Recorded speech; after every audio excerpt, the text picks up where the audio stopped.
In this brief introduction to the world of classical Chinese literature, we are going to focus on the two most prolific eras of the Zhou dynasty in terms of literary works of philosophy and religion: the Spring and Autumn period and the Warring States period. Although this time was fraught with chaos and bloody battles, it was also known as the Golden Age of Chinese philosophy, because a broad range of thoughts and ideas were developed and discussed freely. This phenomenon has been known as the contention of 100 schools of thought.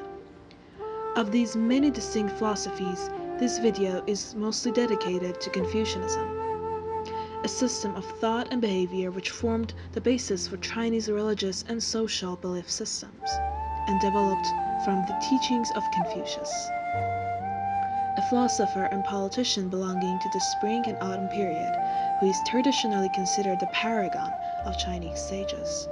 His teachings and philosophy underpin East Asian culture and society, remaining influential across China and East Asia to this day. Rather than establishing a new systematic theory, Confucius considered himself a transmitter for the values of earlier periods, which he claimed had been abandoned in his time. His teachings emphasize reference to earlier classics in order to hone one's virtue ethics.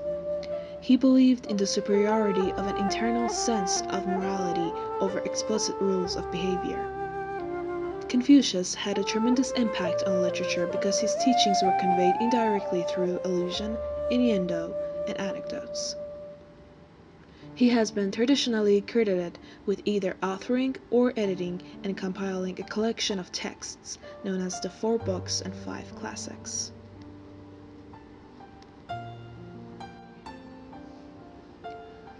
The 4 books consist of Analects, which is a compilation of aphorisms contextualized in a conversation between Confucius and his disciples, each reflecting a general truth of Confucian principles. Mencius, which is a recording of political dialogues between Mencius, who was a disciple of Confucius, and the kings of his time. Great Learning, which highlights the importance of education and self-cultivation. Doctrine of the Mean, which demonstrates the divine way of reaching Confucian virtue.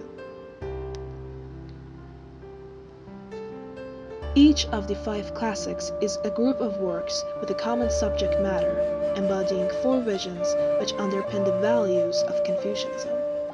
These books comprise part of the traditional Confucian canon and consist of Classic of Poetry, Classic of History, Classic of Rites, Classic of Changes, and Spring and Autumn Annals. Classic of Poetry, or Book of Odes, is the earliest anthology of Chinese poems, embodying the vision that poems convey mutual feelings among present and past generations. It comprises 3 sections: folk songs, dynastic and ceremonial hymns, and sacrificial elegies. Classic of History, or Book of Documents, is a collection of speeches and transcripts by major figures of Confucius's time and before that, and possibly the oldest Chinese narrative, embodying the political vision of the ethical foundation needed to establish a government based on responsibility and trust, rather than punishment and coercion.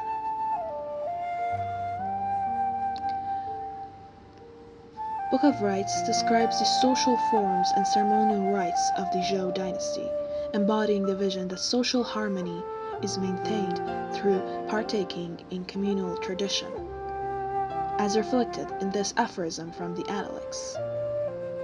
Zi, you love the sheep, I love the ceremony. Book of Changes embodies a metaphysical vision and indicates the underlying unity of all the events of the cosmos by describing methods of divination. And lastly, the Spring and Autumn Annals, which is the oldest Chinese chronicle, recording the main events in the state of Lu, which is where Confucius originated from. It shaped the Chinese perception of its history and highlights the importance of collective memory of the past in reaching salvation and virtue in the present. Confucius's followers competed with many other schools during the Hundred Schools of Thought era, only to be suppressed during the Qin dynasty. Chinese Emperor Qin Shi Huang sanctioned the abolition of Confucianism in favor of legalism, of which he approved due to its core belief that all humans are inherently evil and flawed. They gravitate towards sin if not subjected to strict laws of behavior and harsh punishment. Abidance by the decrees of an emperor is crucial in maintaining social order. Literally meaning house of administrative methods or standards, legalism is thought to have been initially founded by Han Feizi, and following him is varying states period figure Shan Yang. Also, Li Si's writings on politics and law and his propagation of this school influenced the political thinking in the Han dynasty in later eras. The Qin emperor ordered the destruction of literature on different philosophies all over the empire, and the execution of many Confucian philosophers and teachers, a historical phenomenon referred to as the burning of books and burying of scholars, which was alleged to have destroyed philosophical treatises of the 100 schools of thought, with the goal of strengthening the emperor's rule by making legalism the official governing philosophy. This is known as the greatest literary disaster of ancient China. At the beginning of the Han Dynasty, Confucianism was revived and mixed with the legalism philosophy of Li Si. The resulting ideology was the official ideology of the Han Dynasty and influenced political thinking afterwards.